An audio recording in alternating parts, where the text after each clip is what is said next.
मुझे ये झूठा कुछ नहीं चाहिए, ये झूठा पहरावा, ये झूठी दुनिया, ये झूठे स्वांग, ये झूठी शय, ये झूठे सब औजार और सब ये खड़े महल, ये सब झूठे हैं। बुद्ध ने नहीं कहा था? जब वो निकला था रथ पर, एक महोत्सव था, उसमें जाना था। सिद्धार्थ ने, छोटा बच्चा था 21 साल का, अभी अभी शादी हुई है, बीवी को, छोटे छोटे से बच्ची को जिसने अभी अभी जन्म लिया है, उसको छोड़ के चला आया है, महोत्सव में जा रहा है। कोचवान कोच चला रहा है, वो बीच में बैठा हुआ है। तो वो कोचवान कहता है बस। जब वो देखता है 3 नज़ारे, किसी को दुखी, किसी को बहुत ज़्यादा कमज़ोर और किसी को मरा हुआ, तो देखता है कि बुढ़ापा आएगा, मौत आएगी, सबको आती है। कोचवान से पूछता है ये क्या हो गया इस आदमी को? कोचवान कहता है कैसे कहूँ आपसे, ये तो मर गया। मर गया क्या होता है, मरना क्या होता है? उसके पिता ने इतनी इंतजाम किया था कि ऐसी चीज़ें उसको कभी दिखाई ना दे, कभी उनका जिक्र ना हो। लेकिन आज निकला है बाहर कोच में, जाना ज़रूरी था महोत्सव में, तो पिता ने जाने दिया, सिद्धार्थ ने। तो अब क्या करे? अब देख रहा है मरे हुए आदमी को जाते हुए। एक वृद्ध आदमी को, बूढ़ा आदमी लाठी लिए ठोक ठोक के जाता है, खांस रहा है, बुरी तरह से ग्रस्त है, रोग से, पीड़ा से, वृद्धावस्था से। और एक दूसरा आदमी बीमार है, उसको ले जाया जा रहा है। जब वो देखता है सारा, तो पूछता है कि इनको क्या हुआ है? तो कोचवान कहता है महाराज, मुझे कहने का हुक्म तो नहीं है, लेकिन सच्चाई यही है जीवन की, जाना सबने है, बीमार भी सबने पड़ना है, खांसना भी सबने है। तो यही जीवन का अंत है। बुद्ध जब, सिद्धार्थ वो बच्चा जब सुनता है 21 साल का, उसकी आंखें खुल जाती हैं। वो कहता कोच ठहराओ, रोको कोच को। रोकता है, रोक करके कोच के भीतर से जंप मार के बाहर आ जाता है। कहता कोचवान, कोच को वापस ले जाओ महल में। अरे महाराज, मैं ऐसे कैसे ले जाऊं आपको? अभी आगे महोत्सव करना आपने, उसके बाद आपको वापस लेके जाना है। महोत्सव हो गया, कोई महोत्सव नहीं, हो चुका, और वापस ले जाने की बात कर रहे हो? कहाँ ले जा रहे हो? वो देखो वो महल, वो आग पे जल रहा है, आग भभक भभक के उस महल को जला रही है। देख नहीं रहे कुछ? वो महल नहीं है, वो राख का ढेर है। जाओ, ले जाओ वापस। वो सारे वस्त्र, सारे आभूषण ये शहजादा सिद्धार्थ उतार के उसी कोच पे रख देता है। कोचवान रोता है, गड़गड़ाता है, पैरों में पड़ता है कि मुझे मार दिया जाएगा, ऐसा उपद्रव ना करो, मेरे साथ चलो वापस। हो गया, महोत्सव भी हो गया, महल भी हो गया, अब कुछ देखने को बाकी नहीं है, वापस जाओ। एक छोटी सी ठोकर इंसान को लगती है तो वो होश में भर जाता है, उसकी आंखें खुल जाती हैं, उसका अंतरतम खुल जाता है। और तुम्हारे ऊपर मैं इतना मत्थापाची कर रहा हूँ, इतना मत्थापाची कर रहा हूँ, और कब से कर रहा हूँ? हाँ, अब 40 साल होने लगे, कब से कर रहा हूँ? तुम अभी तक मेरे पे कृपा नहीं करते हो। मैं तुम्हें घर महल छोड़ने को भी नहीं कहता, मैं तो और सस्ता और सीधा रास्ता बता रहा हूँ। मैं तुम्हें बुद्ध बनने को नहीं कह रहा। तो वो सिद्धार्थ गया और तो आगे की पता ही है तुम्हें कथा सारी। कोच वापस खाली घर लौटता है। तुम खुद कल्पना कर लो उस बाप की, उस माँ की, उस धर्मपत्नी की, वो जो अभी अभी कली खिलने लगी है, और क्या हाल होगा उनका। लेकिन नहीं,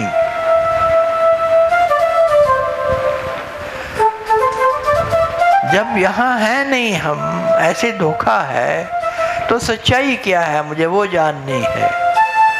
सत्य को पाना है, सत्य को पाना है।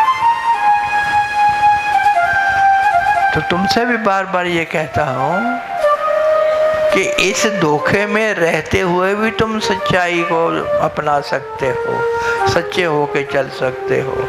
तुम्हें कोई दुनिया छोड़ने की जरूरत नहीं है, कोई अपना बिस्तर त्यागने की जरूरत नहीं है, कोई अपनी चूल्हा चौका रोटी पानी घर बाहर कुछ भी छोड़ने की जरूरत नहीं है तुम्हें। बिना छोड़े सब कुछ देने वाला आ गया, तुम्हें फिर भी नहीं पता लग रहा है।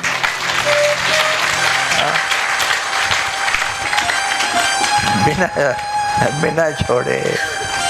वो पक्षी भी कहता है, परमात्मा रूपी पक्षी उस जीवात्मा पक्षी से कि तू खाता जा, तुम्हें मना तो करता नहीं, मैंने तो कहा तू भोगता जा, बस सिर्फ मेरी तरफ देख ले, क्योंकि उनको पता है कि एक दृष्टि से इसका उद्धार हो जाएगा, एक दृष्टि ही पड़ने वाली है। लेकिन मैंने कहा ना कि होता इसलिए नहीं कि झूठ है इंसान का, वो मुड़ता भी है तो मुड़ने का स्वांग रचता है, मुड़ता नहीं है।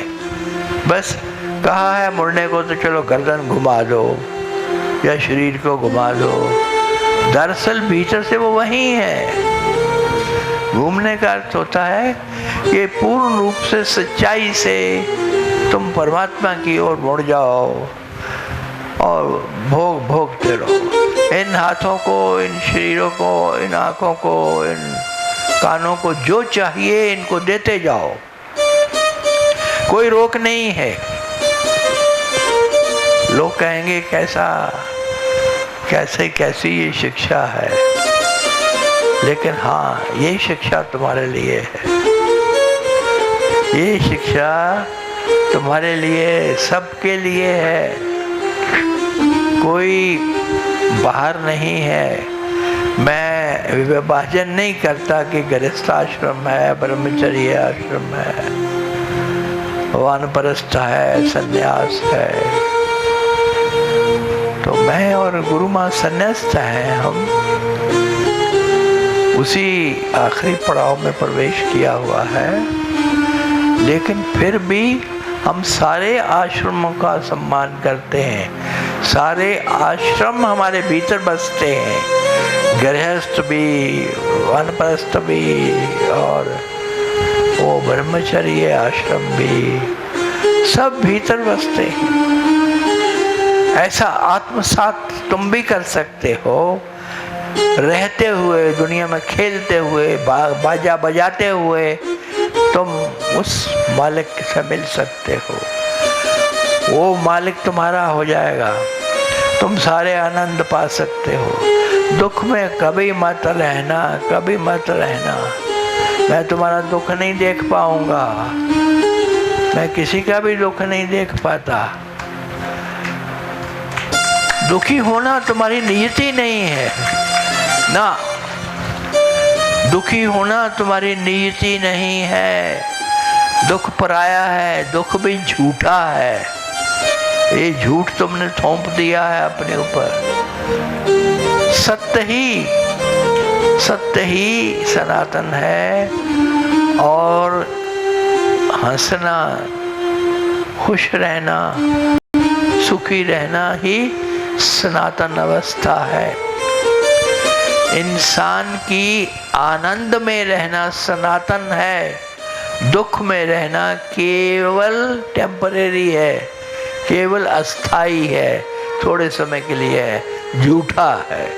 अगर इनका विभाजन करना चाहो तो आनंद सत्य है और दुख झूठ है। जब मैं कहता हूँ कि झूठ का त्याग करो और सत्य की ओर आओ, तो ये गम, ये पीड़ा, ये दुख, इसको भी त्याग दो, त्याग दो, हमेशा हमेशा के लिए छोड़ दो। अरे छोड़ के देखो तो, क्यों इसके साथ प्रेम डाल रखा है, क्यों इसको पकड़ रखा है, है? नहीं नहीं नहीं नहीं नहीं नहीं नहीं नहीं, नहीं। छोड़ दो और आज़ाद हो जाओ। आज़ाद होते ही तुम्हारे ऊपर वर्षा होने लगेगी आनंद की, आनंद की, आनंद की।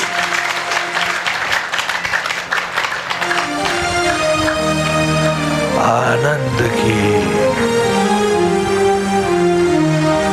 ऐसे न करना, मैंने बहुत देखे।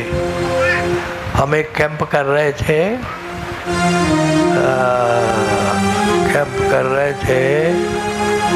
गंगोत्री में। गंगोत्री में हमारा कैंप लगा हुआ था। जो उस वक्त साथ थे उनको पता होगा, कोई है यहाँ बैठा हुआ? हाँ, वो तो विठल राव जी से होते ही हैं हर कैंप में बैठे। पता है ना, गंगोत्री में गए थे। हाँ हाँ, वो हाथ खड़ा करके बोलते हैं। तो गंगोत्री में हमने ध्यान शिविर लगाया हुआ था। तो कभी कभी कोई क्रिया करने के लिए, कोई योगा करने के लिए या कोई ध्यानस्थ होने के लिए हम बाहर आ जाते थे। वो जो बना हुआ जहाँ हम ठहरे थे उससे बाहर आ जाते थे। बहुत अच्छा बंगला था, वो रेस्ट हाउस था सरकारी। तो उसमें हमारा आवास था सबका। तो हम वहाँ से बाहर आ जाते।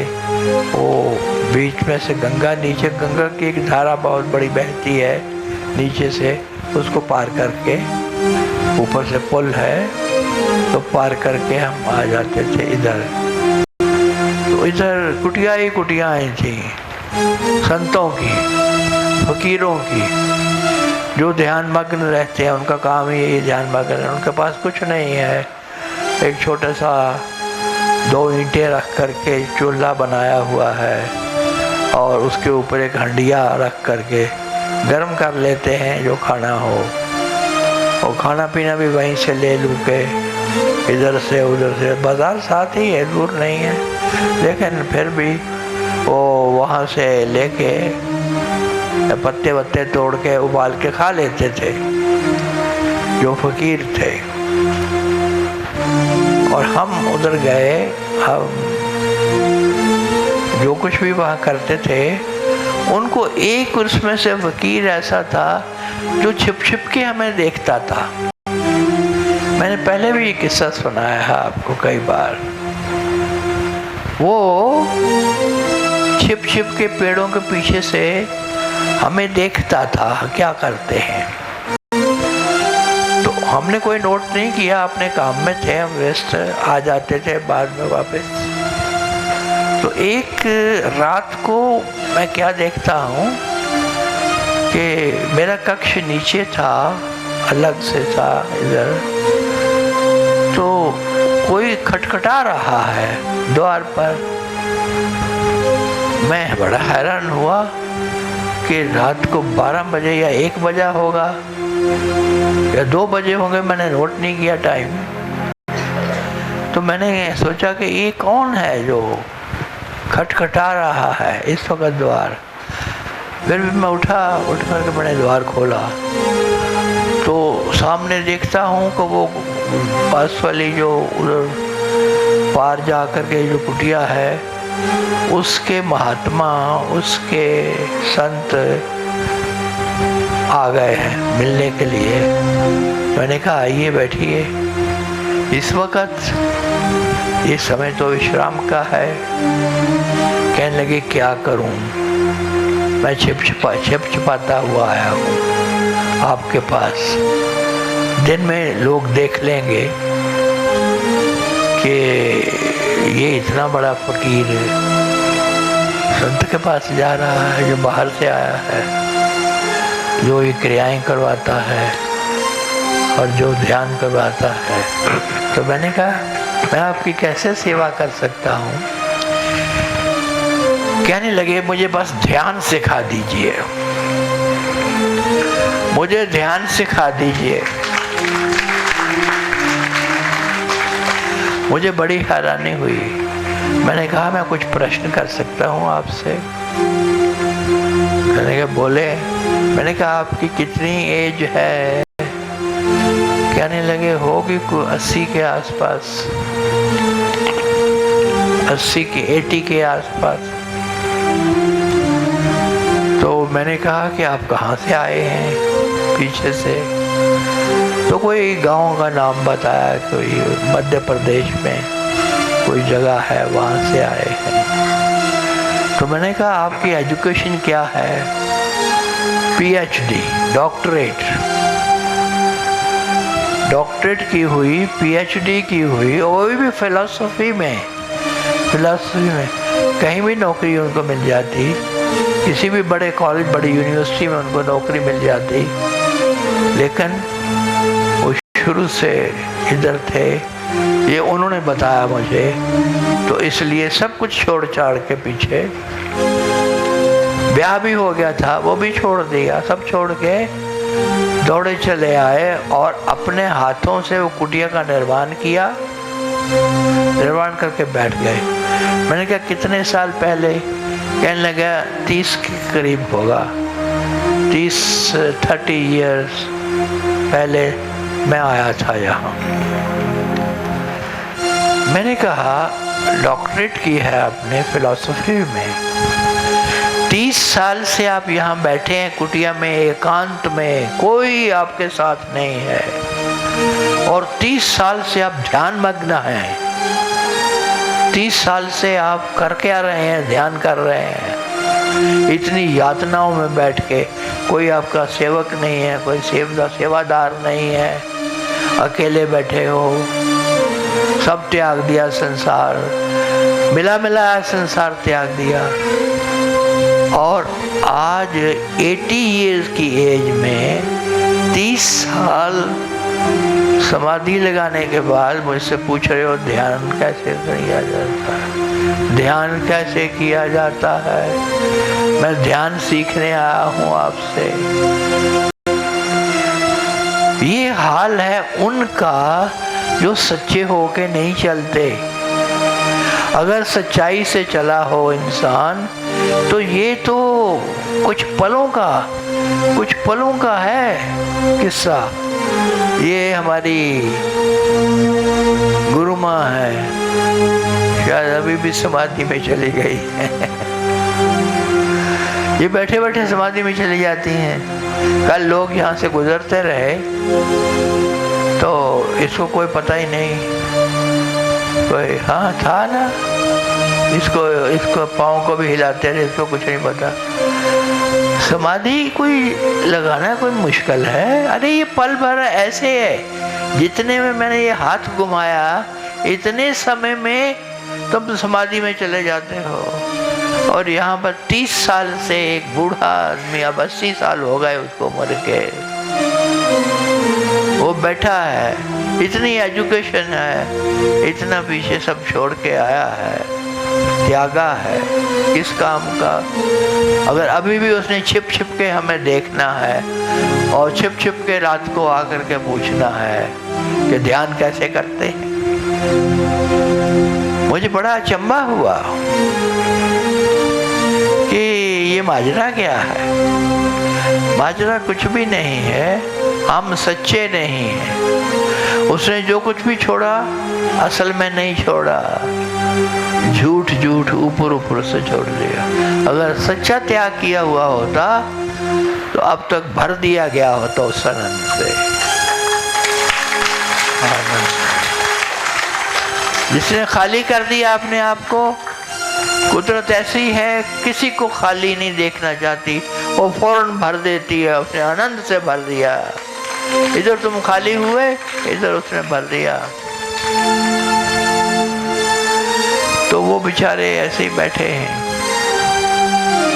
शायद अभी भी बैठे हों।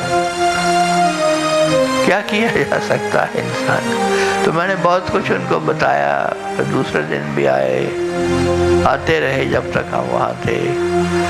तो कहने का अर्थ ये है कि अगर तुम डे 1 से, पहले दिन से ही सच्चे होकर के चलो तो परमात्मा राहों पे खड़ा हुआ मिलेगा तुम्हें।